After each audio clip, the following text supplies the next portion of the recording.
and particularly in Muslim theocracies, is how we might say in the West. There's no separation between the sacred and secular in early Islam. The sacred is secular and the secular is sacred. Politics, religion, social life, it's all mixed up into one. And so the Sharia laws cover all aspects of life: political, physical, sociological, spiritual, everything. Now, there's debate on how to interpret those laws in the lives of Muslims, how to interpret those laws in government, and how to apply them today. And really, is there a division between sacred and secular? This is a debate going on in Islam today. We can't just assume that every Muslim believes that everyone should be ruled by Sharia law. It's false, it's not true, and there's many Muslims who would disagree with that statement. Fiqh is the interpretation of Sharia law. It's based on the Quran and the Hadiths, again, the sayings of Muhammad and the Prophet and his disciples. So there's a lot of fiqh, or a lot of interpretation of Sharia law. And I won't get into any of it right now. It's a big, complex discussion going on in Islam. Now, when you get to kind of the holy space of Islam, you're talking about a masjid or a mosque or an Islamic center. They go by a few different names. In Muslim countries, you'll see these dot the landscape. They're beautiful pieces of architecture. In the United States, sometimes you'll see them in storefronts. Sometimes you'll see them built in traditional Muslim fashion. Sometimes they won't look anything like a mosque, but yet there'll be a gathering place for Muslims. Now, there's 3 M's to remember for each mosque: the mihrab, the minbar, and the minaret.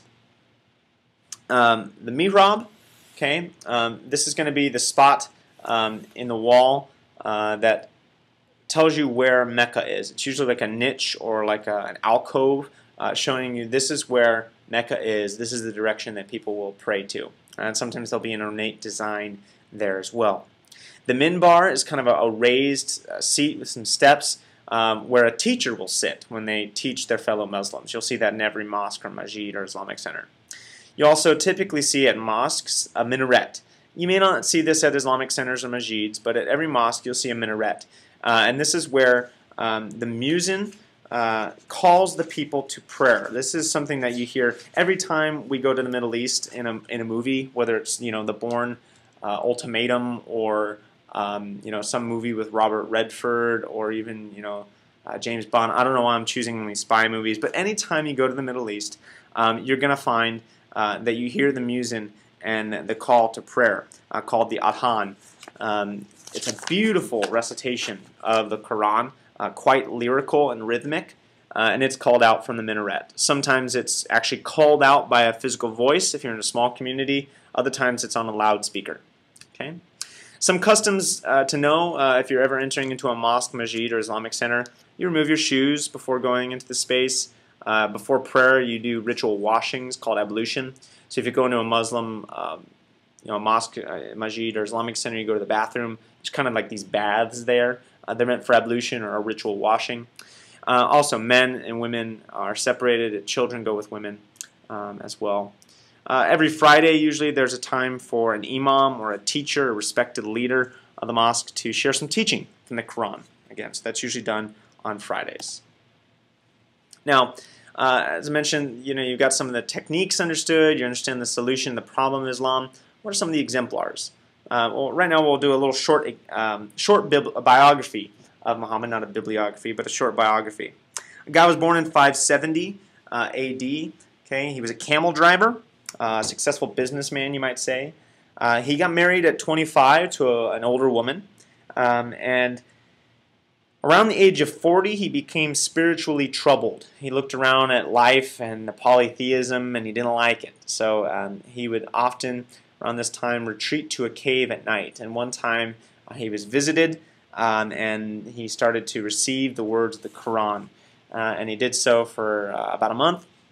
Again, not eating and drinking or having any time for rest or recreation from sunrise to sunset, hence the Psalm or the fast of Ramadan that Muslims practice today.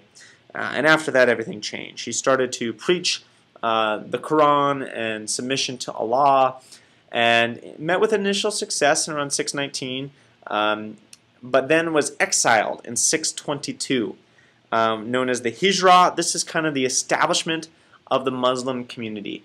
And in the Muslim calendar, this is year 0, 622, when the Muslims were kicked out and sent into exile. This is when they really became a people. Now, only 10 years later, Muhammad and his people had already retaken the city that Muhammad was kicked out of, and he died 10 years after the establishment of the Muslim community, known as Al-Hijra 10. Okay? He did not appoint a successor, and that becomes very important in terms of the division of Islam. There are no paid clergy in Islam. There are kind of elders or leaders of the mosque or masjid.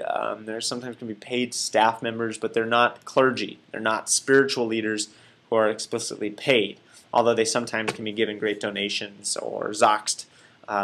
If they don't have another job, they may be given some money by faithful Muslims that belong to that mosque or masjid.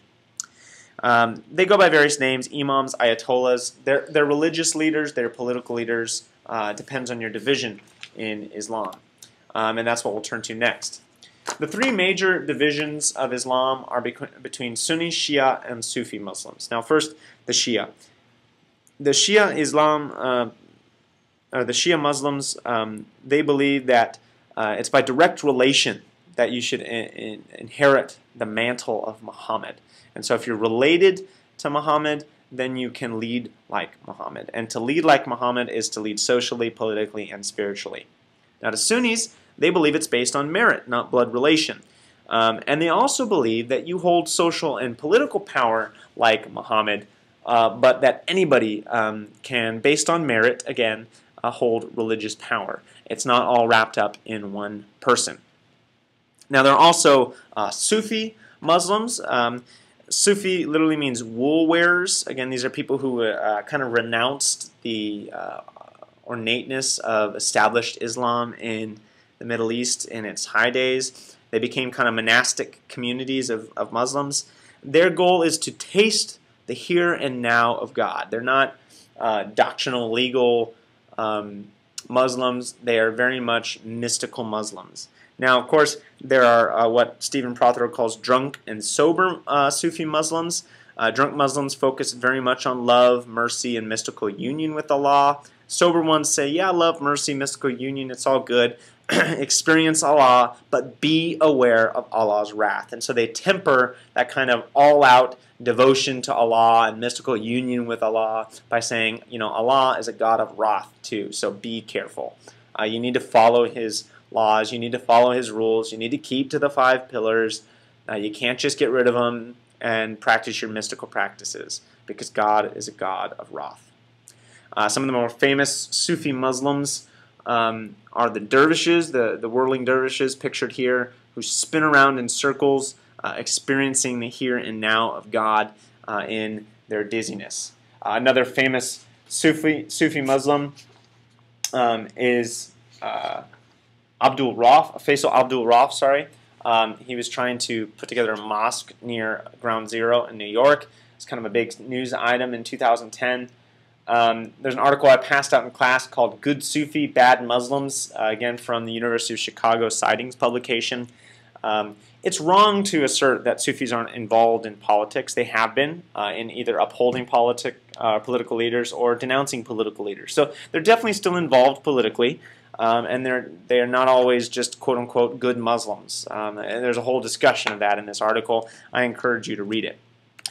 Now, in terms of this good Muslim, bad Muslim, moderate Muslim, extremist Muslim, a lot of talk about that. We won't dwell on that topic today, but just a couple of notes about it. There is quote-unquote Islamism, which is a kind of a radical form of politicized Islam that took the martyr tradition in a deadly new direction. We're very familiar with this in the United States, the events of 9/11, and other, just our continual involvement in Iraq and Afghanistan, with people who strap bombs to their bodies, blow themselves up, believe they are martyrs for Allah, and as martyrs for Allah, believe they gain immediate peace in the life to come, in paradise with Allah, and there's great rewards in paradise for their martyrdom. Islam, again, very much an idea that the sacred and the secular, the political, the social, and the religious are mixed up, but they're not necessarily taking it to this end. And so, yes, yes,